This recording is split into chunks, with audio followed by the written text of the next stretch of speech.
اور بھی بہت سے کام ہیں جو یسوع نے کیے۔ اگر وہ جدا جدا لکھے جاتے تو میں سمجھتا ہوں کہ جو کتابیں لکھی جاتی ان کے لیے دنیا میں گنجائش نہ ہوتی۔ خداوند کے زندہ اور پاک کلام میں سے یوحنا کی انجیل اس کا 21واں باب۔ ان باتوں کے بعد یسوع نے پھر اپنے آپ کو تبریاس کی جھیل کے کنارے شاگردوں پر ظاہر کیا اور اس طرح ظاہر کیا: شمعون پطرس اور توما جو توام کہلاتا ہے، اور نتنیل جو کنائے گلیل کا تھا، اور زبدی کے بیٹے، اور اس کے شاگردوں میں سے 2 اور شخص جمع تھے۔ شمعون پطرس نے ان سے کہا، میں مچھلی کے شکار کو چاہتا ہوں۔ انہوں نے اس سے کہا، ہم بھی تیرے ساتھ چلتے ہیں۔ وہ نکل کر کشتی پر سوار ہوئے، مگر اس رات کو کچھ نہ پکڑا، اور صبح ہوتے ہی یسوع کنارے پر آ کھڑا ہوا، مگر شاگردوں نے نہ پہچانا کہ یہ یسوع ہے۔ بس یسوع نے ان سے کہا، بچوں، تمہارے پاس کچھ کھانے کو ہے؟ انہوں نے جواب دیا کہ نہیں۔ اس نے ان سے کہا، کشتی کی دہنی طرف جال ڈالو تو پکڑو گے۔ بس انہوں نے ڈالا اور مچھلیوں کی کثرت سے پھر کھینچ نہ سکے۔ اس لیے اس شاگرد نے جس سے یسوع محبت رکھتا تھا پطرس سے کہا کہ یہ تو خداوند ہے۔ بس شمعون پطرس نے یہ سن کر کہ خداوند ہے، کرتا کمر سے باندھا کیونکہ ننگا تھا، اور جھیل میں کود پڑا۔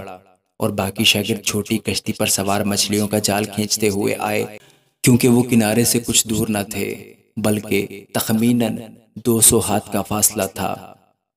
جس وقت کنارے پر اترے تو انہوں نے کوئلوں کی آگ اور اس پر مچھلی رکھی ہوئی اور روٹی دیکھی۔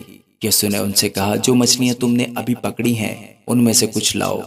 شمعون پطرس نے چڑھ کر 153 بڑی مچھلیوں سے بھرا ہوا جال کنارے پر کھینچا، مگر باوجود مچھلیوں کی کثرت کے جال نہ پھٹا۔ یسوع نے ان سے کہا، آؤ کھانا کھا لو۔ اور شاگردوں میں سے کسی کو جرأت نہ ہوئی کہ اس سے پوچھتا کہ تو کون ہے، کیونکہ وہ جانتے تھے کہ خداوند ہی ہے۔ یسوع آیا اور روٹی لے کر انہیں دی، اس طرح مچھلی بھی دی۔ یسوع مردوں میں سے جی اٹھنے کے بعد یہ تیسری بار شاگردوں پر ظاہر ہوا۔ اور جب کھانا کھا چکے تو یسوع نے شمعون پطرس سے کہا، اے شمعون، یوحنا کے بیٹے، کیا تو ان سے زیادہ مجھ سے محبت رکھتا ہے؟ اس نے اس سے کہا، ہاں خداوند، تو جانتا ہی ہے کہ میں تجھے عزیز رکھتا ہوں۔ اس نے اس سے کہا، تو میرے برے چرا۔ اس نے دوبارہ اس سے پھر کہا، اے شمعون، یوحنا کے بیٹے، کیا تو مجھ سے محبت رکھتا ہے؟ اس نے کہا، ہاں خداوند، تو جانتا ہے کہ میں تجھ کو عزیز رکھتا ہوں۔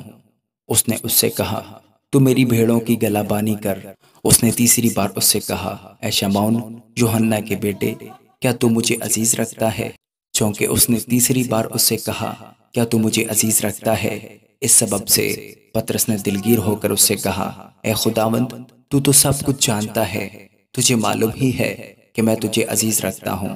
یسوع نے اس سے کہا، تو میری بھیڑیں چرا۔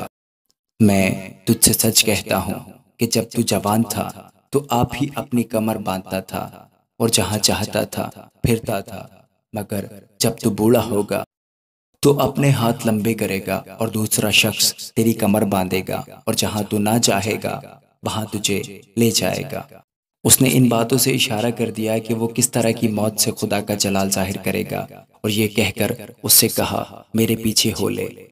پطرس نے مڑ کر اس شاگرد کو پیچھے آتے دیکھا جس سے یسوع محبت رکھتا تھا، اور جس نے شام کے کھانے کے وقت اس کے سینہ کا سہارا لے کر پوچھا تھا کہ اے خداوند، تیرا پکڑوانے والا کون ہے؟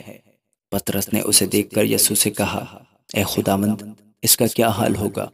یسوع نے اس سے کہا، اگر میں چاہوں کہ یہ میرے آنے تک ٹھہرا رہے تو تجھ کو کیا، تو میرے پیچھے ہو لے۔ پس بھائیوں میں یہ بات مشہور ہو گئی کہ وہ شاگرد نہ مرے گا، لیکن یسوع نے اس سے یہ نہیں کہا تھا کہ یہ نہ مرے گا، بلکہ یہ کہ اگر میں چاہوں کہ یہ میرے آنے تک ٹھہرا رہے تو تجھ کو کیا۔ یہ وہی شاگرد ہے جو ان باتوں کی گواہی دیتا ہے اور جس نے ان کو لکھا ہے، اور ہم جانتے ہیں کہ اس کی گواہی سچی ہے۔ اور بھی بہت سے کام ہیں جو یسوع نے کیے۔ اگر وہ جدا جدا لکھے جاتے تو میں سمجھتا ہوں کہ جو کتابیں لکھی جاتی ان کے لیے دنیا میں گنجائش نہ ہوتی۔ آمین۔